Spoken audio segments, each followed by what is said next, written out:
What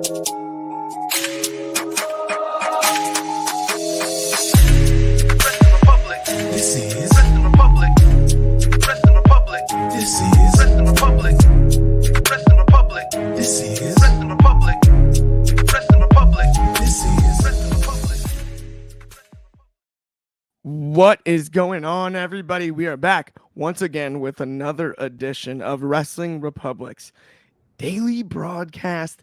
It's Halloween Tuesday, October 31st, 2023. Believe it or not, we got Halloween Havoc on tap tonight with NXT. We had Monday Night Raw last night on Old Hallows Eve.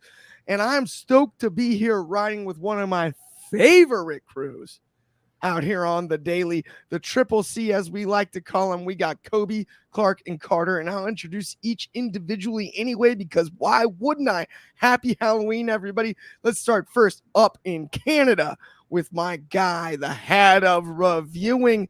I'm not sure if he's dressed as Indiana Jones or a pimp, but either or, he's both. He's Indiana Jones and a pimp. Coby Galenzoski, how are you doing on this fine Halloween Tuesday, my friend?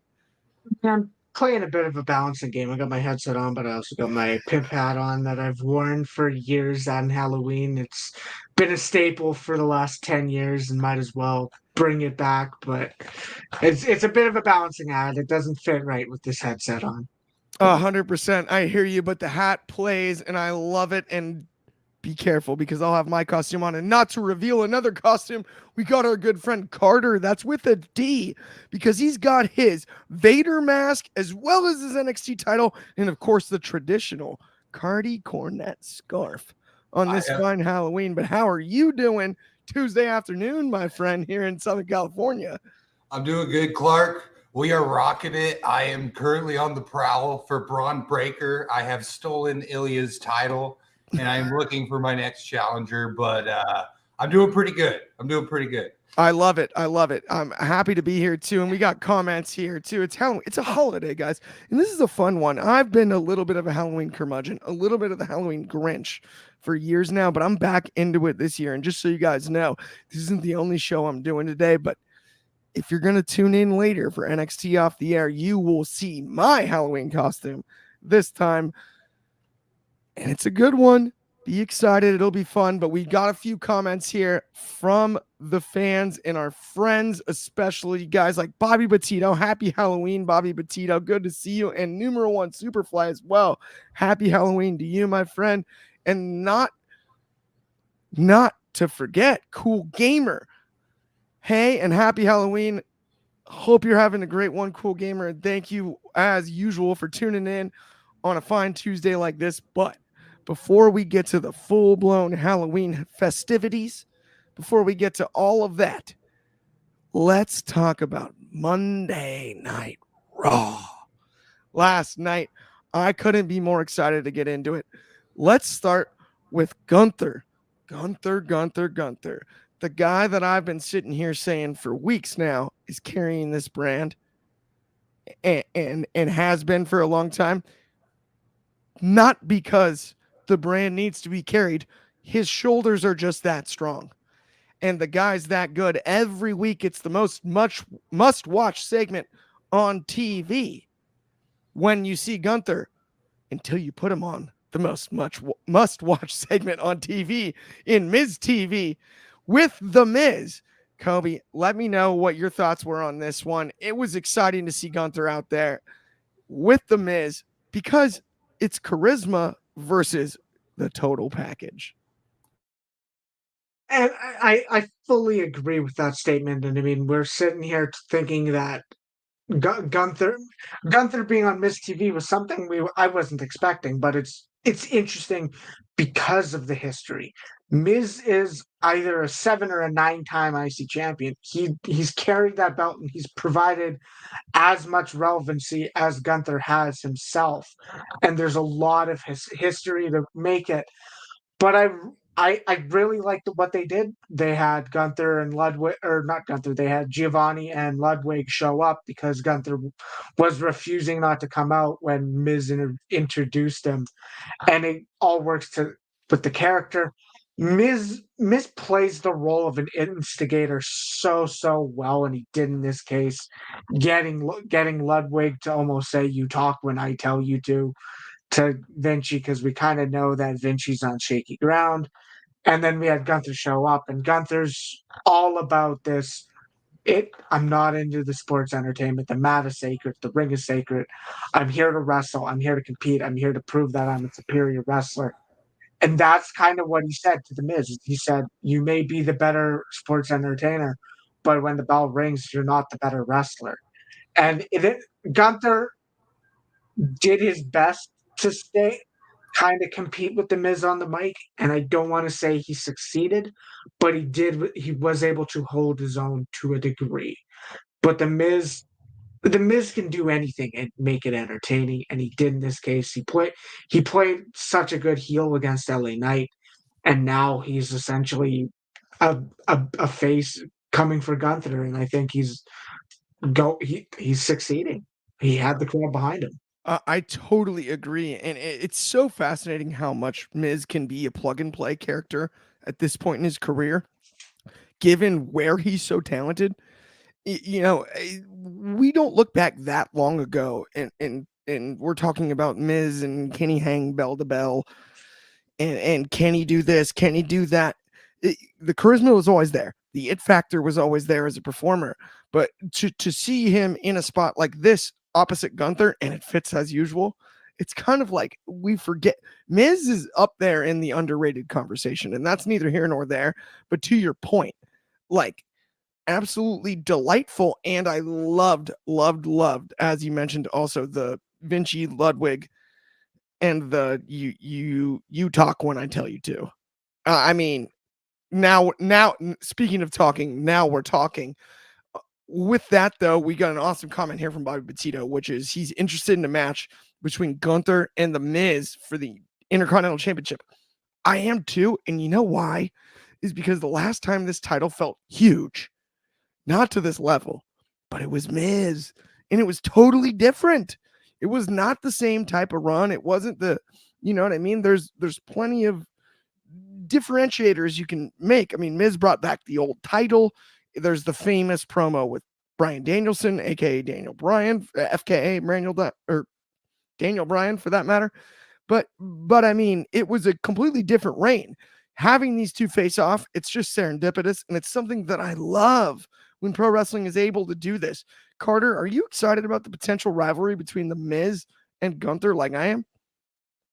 Yes, absolutely. I mean, you have two workers they're kind of the opposite in the business. I mean, my long lost relative, Mr. Cardi Cornette, would be a huge fan of Gunther. I mean, the strong, hard hitting, strong style wrestling. I mean, I think he had one of the best matches at the last WrestleMania. In the Miz, just the interaction was fantastic. Sorry, it's hard to take myself seriously wearing this mask, but the interaction was just fantastic between the two of them. I mean, it was just you had like basically a serious and I don't want to say the Miz is unserious though. The Miz is just he's kind of like a new John Cena. You know, he's a great talker. You know, he's not really that Minoru Suzuki kind of in that camp of the Eddie Kingstons, the Chop Boys, but he's kind of a pretty boy. But ultimately, I mean, he's very underrated. He's one of the best workers the WWE's had, and I mean, you consider how reliable he is and how consistent he's been over this long of a career. I mean, he's super dependent. So, I mean, it was just a great use of the Miz, great use of Imperium. I mean, the fact that Gunther didn't come out at first, we didn't deserve to see him. We just didn't deserve to see him. You know, Gunther comes out when he wants to come out. So I loved it. Keep pushing Gunther. He might be my next opponent if he keeps up this good work. But yeah, just great opening to Raw. I do think that's true though, that Gunther is a huge aspect of holding up Raw and holding up the Intercontinental Championship. We're lucky to have him. Absolutely, I'm with you there, and I think you made a couple great points. Number one, Miz's dependability, as we discussed, is just it's hard to quantify because you look at he took over the reality TV show spot, And that takes time. People forget that, right? We had Total Bellas, we had Total Divas. Ms. and Mrs. is fine. It's a fine show for what it is. I've watched it. He's entertaining. She's entertaining. They're endearing. And that is what leads me to one thing that I do want to mention before we move on topics wise, because this is a great comment from numero one Superfly here. Does the Miz really need to turn face? They ruined his face turn last time. So I'm not confident it will work. I do want to see Gunther versus Ivar, though. Gunther versus Ivar, we're going to leave for another time. We can discuss that later because I don't mind that in the least. But I will say I don't necessarily think needs to turn face is what I think as far as Miz is concerned. But if you do look at, and that's why I mentioned the reality show, he's a face on the reality show, right? He's the level-headed guy that's a great dad. And he's fun and it's funny and there's fun interactions. And that side of him very much exists.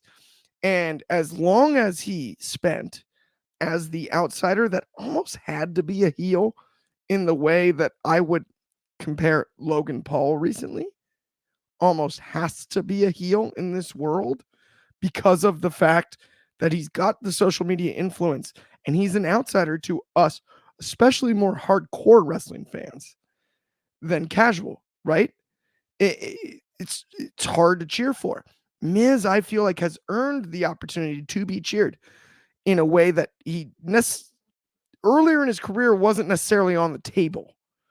And I don't mind it in the least, especially against a heel the size and ability of Gunther, because Gunther's going to squash him eventually.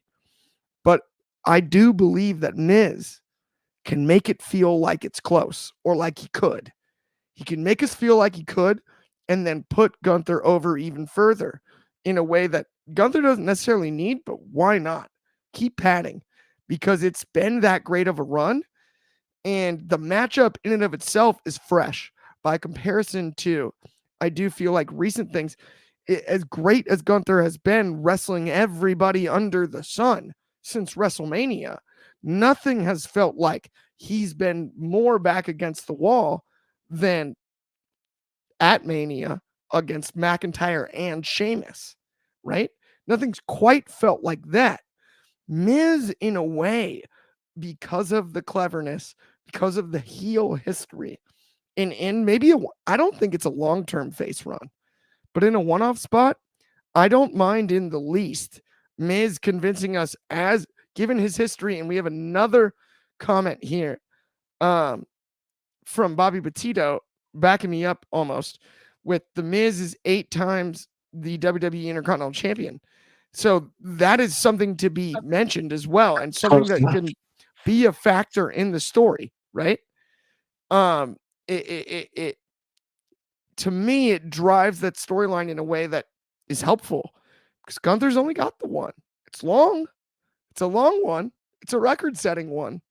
He's only got the one, right? And the idea of Miz, I'm gonna make you have to be a 2-time champion. That kind of thing is exciting to me. That one line might build that whole story, you know. And March 76 is here in the comments as well before we move on, with finally they're doing something interesting with Miz, and it feels like it's been a while. I could not agree more. And another great one from Martin. Thank you so much. With one more, he can tie Jericho's record, which would be fascinating if he does as much, given Miz's career arc. It's one of the most interesting professional wrestlers I've ever had the pleasure of being able to watch, because you just couldn't predict what happened with him. Speaking of unpredictability, I don't want to say this was predictable, because it's not. But we've got the Creed brothers finally up on the main roster, and I love it. You know, I love freestyle, folk style wrestling, all the wrestling. Lace up the singlet and the boots. Let's get going. I don't mind it at all. I think the Creed brothers are outstanding. I love the pairing that Alpha Academy have become. Alpha Academy are outstanding. This match, in my eyes, was fun, and it was wrestler on wrestler on wrestler on wrestler. I don't know if we do this out of the gates, though. I might want to see the Creeds debut against a team that isn't stylistically almost exactly the same, but not literal brothers, right? And if you look at grappling backgrounds, amateur wrestling between the two teams, the Alpha Academy is one of the few times. Don't get me wrong, I love the Alpha Academy, and this is no knock, but that Alpha sticks out if you start looking at resumes on what Otis was able to accomplish and what Chad Gable was able to accomplish in freestyle and folk style. I don't mind it. I did not mind the matchup, and I really hope that this just reinvigorates the entire tag division. That's my number one priority because you have two awesome tag teams. Carter, what were your thoughts on this one? I mean, Clark, we come from the MMA. Me and Clark are, as we say in the business, shooters. We know how to actually fight. I mean, personally, I'll let me go into a little Cardi Cornet. I don't think I can rip this mask off, but you're good. I loved it. It was real. I mean, it was real wrestling. I mean, honestly, I don't think it was too soon. I love the girls fighting outside of the ring. Otis was prancing around like a Kentucky stallion. I mean, he looked great. I mean, you know me, when I booked my GM, I had Otis as the heavyweight champion. I love the Greco-Roman wrestling thing. Kurt Angle was one of my favorite wrestlers growing up. I thought this was a great match. I mean, the only criticism is maybe they could have done a little more build-up with the Creed brothers, but I mean, the Creed brothers are on Raw now, and honestly, for those of us who have been watching NXT, the Creed brothers are going to be awesome. Yeah, I mean, there's a one-arm power bomb in that cage match. I mean, these guys are freaking really sweet. I know some people, some wrestling fans are a little less, people more into the showmanship side of it, might not like the Greco-Roman, the singlet, the wrestling shoes. But I have to remind you, this is wrestling. We're watching wrestling, and, this Greco-Roman wrestling is a fantastic base for professional wrestling. So, if you don't like that gimmick, maybe watch kickboxing or something. But no, I love this match. I give it 18 stars in the Tokyo Dome. I couldn't agree more. I loved it myself too, and I love the line that you just said there. That got me too good. I at the end of the day, you look at Chad Gable and what he's been able to accomplish and how many different storylines he's been through. Otis as well, right? Otis is like, I still can't get over Otis, but Otis as well. And then you add in the Creed brothers, you have, unbelievable wrestling acumen. Just fun to see. Feels old school in a way, no matter what. Now, we've talked about the tag division, right? And Coby, as much as I know you have comments on the Creed brothers in Alpha Academy, but let's save that one for another time. Let's talk further about bolstering the tag division. We've got Imperium against Do-It-Yourself DIY. I know one of your favorite NXT teams of all time. Coby is a certified NXT expert. This is a guy that was watching every episode of NXT UK until it went, unfortunately, off the air, even at its peak. Coby knows about as much about NXT as anyone that I could ask this question, and that's why I want to toss this to you, because this is one that in prime black and gold NXT, we would be, our scalps would be blown off, right? Well, I mean, my head's already bald. It'd be even balder. I'd be losing hair if they booked this one at a certain time, but they booked it now, and it's still awesome. We've got DIY and we've got Imperium. We had Imperium on the show, and we've already spoken about Gunther and Imperium sort of dominating the way Raw is. But what I want to ask you is this DIY Imperium storyline the first time we really truly see something so NXT original built into just an absolute beautiful rivalry? That is what I want to ask you about. What do you think, Cobb? And so to kind of go about your question, like, I don't know what to expect with this, because they're continuing to tell the story of, I mean, Giovanni Vinci's on the outskirts. Gunther doesn't like him. Like Gunther is like, you're disappointing me, and he's trying to put the blame on him. Not all the time, but he is. And then you have Gunther telling Ludwig, he's your responsibility now. So there's already a different dynamic, and the story isn't necessarily that Imperium's Imperium. It's like there's a hierarchy within in Imperium that isn't the top star and the tag team. It's Gunther, Ludwig, Vinci. You can't even see where Vinci's ranking right now. And that's the thing that's, I don't want to say odd in this scenario, but it's interesting. Do I see this as the last time DIY faces Imperium? No, I don't. If they're looking for a match or something to do for a Survivor Series, I'd be interested in Imperium versus DIY and The Miz, or DIY and someone else. I like the fact that you could.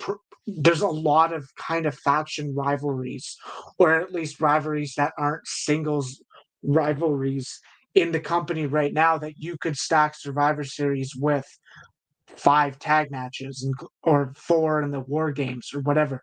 You could do it, and you could make it investing, and that's what you can do. The other note I kind of want to talk about is the DIY theme, and I saw someone say it based off of Gargano's Twitch stream, is Gargano and Ciampa had a lot of input in this.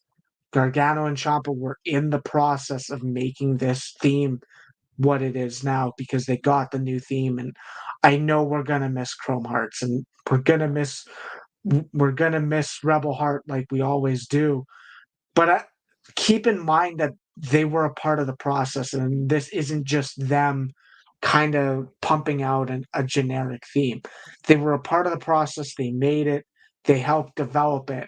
According to Gargano, Gargano and Ciampa are proud of it themselves. And as much as themes are key for the presentation, the audience is still different. The black and gold audience isn't the main roster audience anymore. The black and gold audience went to AEW, or most of them did. We're looking at a new audience for hopefully this theme can connect with, because you got to work on the connection. You got to connect without all those manners. And at this point, I'm not going to rule it out on the new theme yet, but we got to, hopefully it can, and they don't have to kind of maybe go back to Chrome Hearts. Chrome Hearts is iconic. It's a great tag team, and it's synonymous with NXT, but this is a new audience, a new opportunity, and I think this theme is solid and can make that connection. I totally agree with you on that. And I think the theme thing is overblown, to your point, especially because we're in a new place. You know what I mean? No, I think you're really right. I don't really necessarily get it myself. I'm just excited to see DIY back as a tag team. I also think this is something that Imperium, this is how you rebuild the unity. This is how Vinci, I think, might show his loyalty to Gunther in a way that's so impressive. He might slide up those rankings that you mentioned at the beginning above Ludwig, who's very over with the fans. Now we're really talking storytelling wise.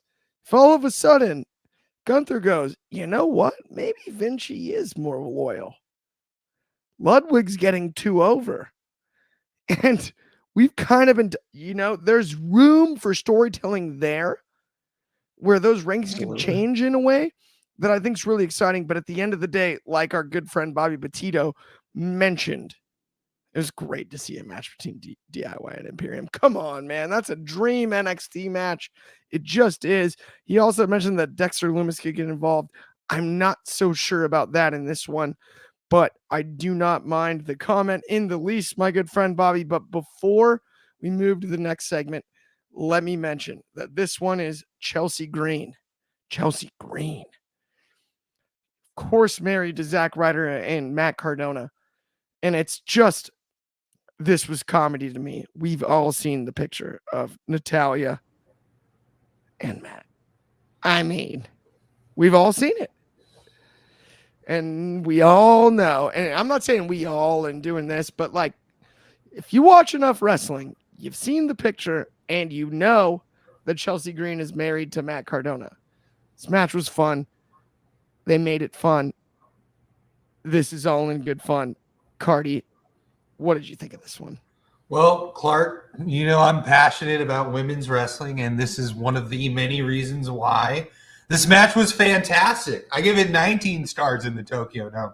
No, I mean, I met Chelsea and Matt outside of Impact. They were really nice. We are just driving by, said hi to them, and ever since Chelsea got called up to the WWE, I'm just like really happy to see her in the big times.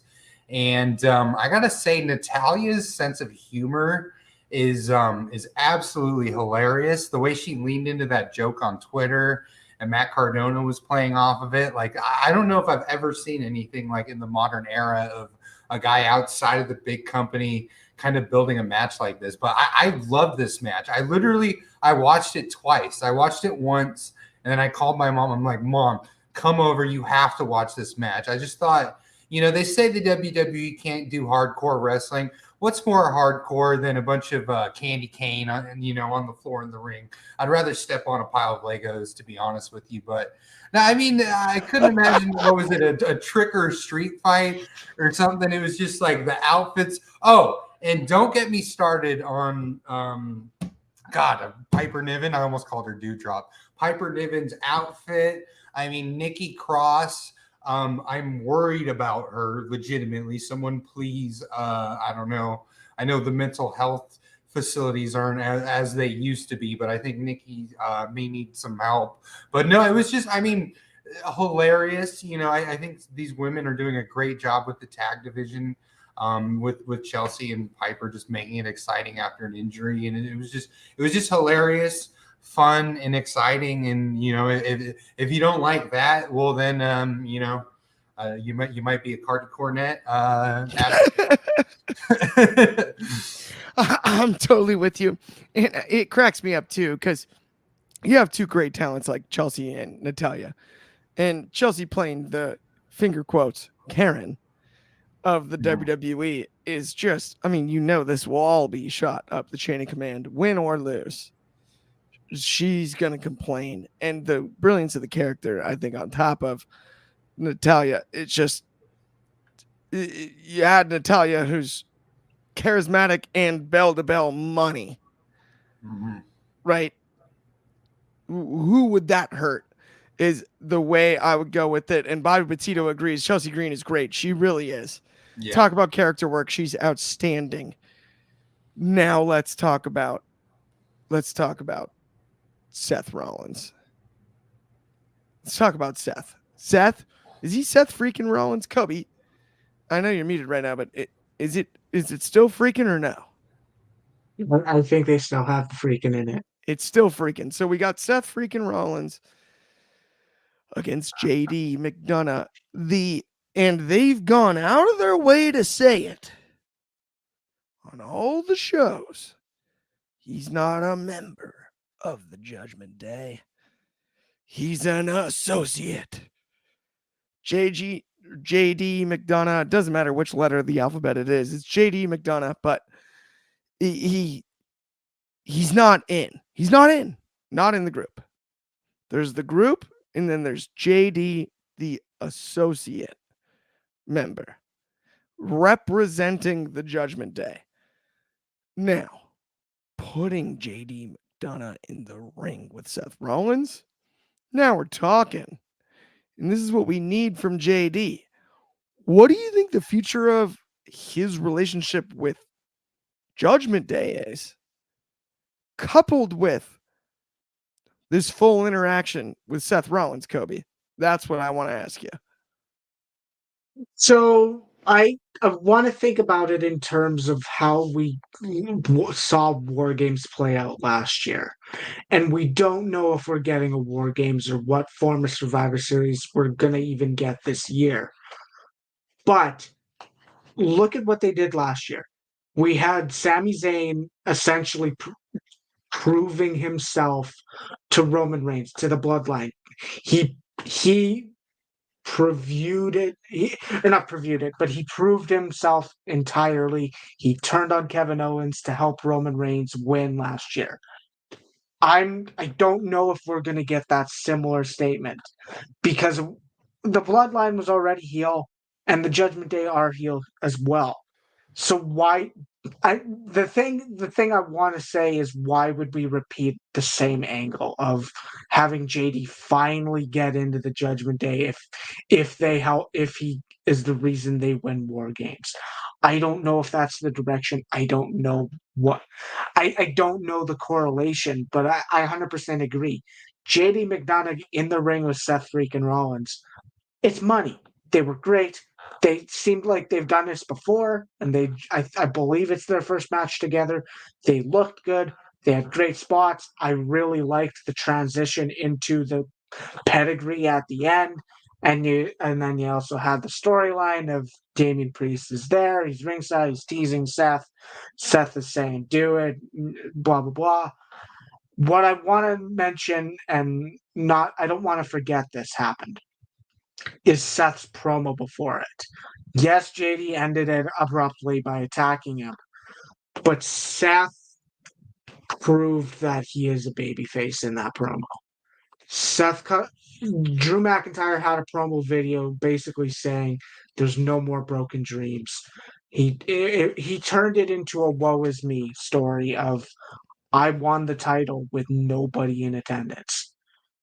Blah blah blah. Seth Rollins took the stance and talked on behalf of everyone. Seth said COVID messed a lot of people up. He was saying it messed a lot of people up. He's saying it made people were unable to see each other for a long time, especially family members. And Seth really said, "Boo hoo! You lost. You won the title in front of nobody." Everyone was worried, and it was a world crisis, and it was. And this was Seth Rollins speaking from the heart, and it's something that I don't want to say we don't always get, because we got it in the Shinsuke feud of him being the one to say, I am going to fight back and I am going to fight because then my family will respect me, or my wife and my kid will. In this, he took the stance of a face. He was able to speak from the heart, and I really respect him for it. This promo is like, okay, you really can't have. I don't think you can have Seth lose after that promo, and you can but I want to give him the props. He cut a phenomenal promo before the match. 100%. I really agree with you on that too. Like this was like as good as Seth I think has been on the mic in a while, and that's not a knock on his previous work because I think he's always excellent. But this one stood out in a way that was it felt different, which I think made it truly unique. With that though, let's talk about something that's going to get a little dicey because we have time, right? We got the opening promo, which led to Damian Priest versus Sami Zayn. And then we have Cody Rhodes on the end of the show. Let's talk Judgment Day. Let's talk Cody Rhodes. Let's talk Sami Zayn without Kevin Owens. I mean, you've taken that tag team out of the division, which is fine.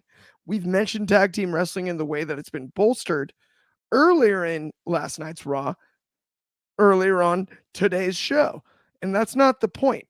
But Sami Zayn was, in this calendar year, in my eyes, the most legitimate challenger to the tribal chief himself, to the head of the table himself. He has been sublime all year. And then he's in this match with Damian Priest carrying the briefcase, right? Yet to cash in, right? On his way. I don't want to go full Clark, what are we doing here? But I am a bit confused on the full direction because there's a lot of dogs in this fight surrounding the whole thing. And it to me, it muddies the heavyweight title division. Do you feel similar? And based on last night, Carter, what do you think? Who is the one that can take the title off Seth Rollins? As much as we've talked about Roman Reigns, who's that guy? Mm-hmm. Well, I think it was interesting. This is my main criticism of this bit is Damian Priest. He mentioned something, and Clark, you know how I book. So maybe my second favorite promotion behind PWG is DDT. I like things that are insane and don't make sense. So Damian Priest mentioned LA Knight winning the title and him cashing the Money in the Bank right then and there. I would absolutely love to see that happen. And the fact that Damian Priest ran out at the end of the Seth Rollins match with the ref and was teasing that, but I'm getting teased a lot, Clark. I'm getting teased by the WWE, and I'm wondering where the action is. So I mean, LA Knight winning the title. Wow, that's exciting. That's great. That's almost like Otis winning the title. That's crazy. And then all of a sudden you have Damian Priest cash in the same day. Then LA Knight has a one-day run. That's exciting, but you're teasing these wild storylines. And in the meantime, the actual storyline is he's just kind of standing outside of the ring. And I'm maybe I should just go back to watching DDT on Saturdays and let that be my craziness. But I'm just expecting a little bit more unpredictability outside of kind of this anything touching the bloodline, because my main criticism is I feel like a lot of these bloodline storylines they move really slow and they're kind of predictable, and I don't know. I want to see something crazy. I want to see, candy corn on the ring, I couldn't agree more with you there as far as the Judgment Day is concerned. That's where I'm unsure. I mean, Damian Priest is he's nearly 7 feet tall. He's, a 20-year veteran, and he's carrying the briefcase, and he feels like if you include the associate, like the 5th most important person in Judgment Day. Outside of the fact that he's carrying the briefcase right this second, it's, I mean, you put Ripley up there, right? And based on television, it's interesting to me because I think Priest deserves better, and I'd love to see Priest babyface run, but we haven't built a foundation for it, and that's where I'm just confused on exactly where we're gonna go, because I don't necessarily feel like I already want to root for Damian Priest. Of course, like, you have to suspend disbelief to watch pro wrestling, right? So realistically, knowing Damian Priest's real life backstory, I'm rooting for Damian Priest. Like, come on. Like, I want him to succeed. The guy's the man. He's inspirational as could be, and an absolute stud in the ring and on the mic, and has worked to get better at his craft in a way that is hard to quantify in relation to other wrestlers over the same amount of time. A lot of people would not be in this position that Damian's in. And I'm not blaming him, not in one bit, not in one way.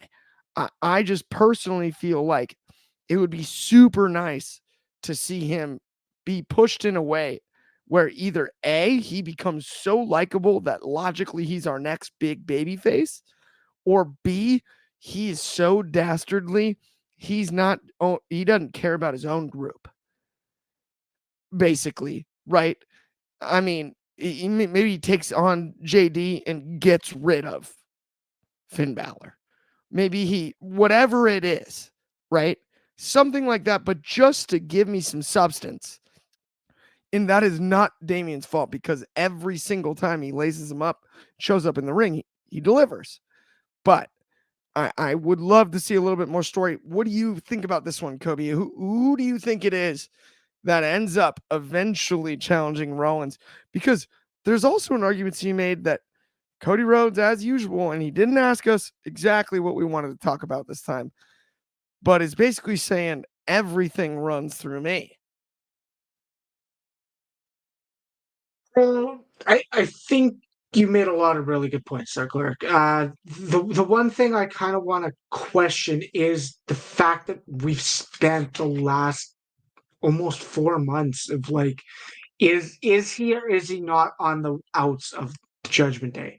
We had Damian Priest. He threw Dominic under the bus a month ago when Dominic lost at No Mercy, and he was like, "I mean, I have my titles. Where's Dom's?" And I mean, he's willing to take that shot, but I don't want to say the beauty because I don't. It's not necessarily a beauty of this story, but the fact that this story could go either way, and we have Cody Rhodes. What Cody Rhodes said last night was amazing. He's had a lot of short impact, non-impactful promos. Was the exact opposite. Cody Rhodes fired on all cylinders last night, going, my story is I'm the guy who always gets back up. What's your story? You're the 20-year veteran that's 6'6". You got a golden ticket in the Money in the Bank briefcase, and yet you're a follower behind. You follow behind Rhea Ripley, Finn Balor, and Dominic Mysterio. It resonated with the crowd. It resonated with the story. It added heat to the rivalry. And to me, I don't know where this match is going to go at Crown Jewel. And that's the beauty of it. To challenge the idea that they haven't built a foundation for a Damian Priest face turn, I think they have, based off of the fact that Ripley, I don't want to say Ripley walks over him, but Ripley's in control. Damian's biting his tongue half of the time.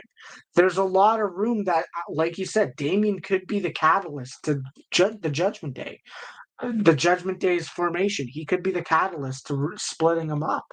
And I think there's a lot of room for it. I don't know if he's the next big face. I agree. He's a stud. I'm rooting for him. He seems like a really good guy, and he's fought for where he is now, especially in the WWE. But I don't know where he goes. And to me, aside from still having that Money in the Bank briefcase, a loss to Cody Rhodes solidifies what Cody Rhodes said. Yeah. With Cody saying, you walk behind Rhea, you walk behind Finn, you even walk behind Dominic Mysterio. Like, if I don't see a route where you can kind of bring him back up if you prove Cody right in this scenario. So I don't know, but that's the thing. Damian has a briefcase and he can cash in whenever, and we are getting a lot of teases. And if Ben Allison was here right now, he'd be making another failed prediction of when he's going to cash in because he's done it for the past. He's done it for the past 4 PLEs, and Damian still hasn't. At the end of the day, I don't know when it's the cash in's coming. I don't know. I don't think it's coming at Crown Jewel. I doubt it. But I need to see Damian Priest get a victory. I'm 100. Sami Zayn. They protected Sami Zayn and Priest by having a DQ finish with Jey Uso. But I still need to see Cody Rhodes not be proven right in this case. 1000% with you. I don't think you could have nailed it more on the head the way you broke that down there, Coby. Like, I mean, you look at it and it's like Priest. I mean, you go back and look at Punisher Martinez, not the same guy. I mean, the work that he put in to become Damian Priest, just if you break it down just that simply, is nearly impossible to quantify. I can't be more complimentary. And I couldn't believe more in a guy like Damian Priest for having that in him. And so now you have the briefcase. And to your point, Cody was firing on all cylinders last night. So was Sammy. By the way. Sammy, that's the other factor. And this is where I'm so thrown. I'm like, I want a fatal 4-way with those 3 and Seth someday. That would never hurt me. I would have no issue. Are you kidding? Like, that's off the charts. As far as just intrigue because of what the match could become, right? Um, for Priest himself, though, you brought up Ripley looks like the clear leader, and Judgment Day and whatnot. That's where I think we're just in a spot where something special or really cool has to happen because Cody Rhodes still isn't a heel. No matter what, he's not right now. And the idea of those two paired, right? Whether it be the briefcase. And I do have this fear before we do have to finish. We've gone over time by about 30 seconds here, but my biggest fear is what if Cody wins the Money in the Bank from Priest? That would just scare me to death. Gosh, I hope not. Either way, with that brings us to the end of the show. Thank you, everyone who's tuned in on YouTube and everywhere that you can. If you haven't liked and subscribed, please do. On behalf of Coby Galenzoski, Carter Crisp, and everyone here at Wrestling Republic, happy Halloween and have a great day. We'll see you in 6 hours for Off the Air at 7:15 p.m. Pacific, 10:15 over on the East Coast, and 7 hours after whatever 7:15 Pacific is in the UK. That'll be 4:15 Hawaiian. For my good friends and everyone, have an excellent Halloween and say hello to all your family and friends as you should on a holiday like this. Talk to you soon.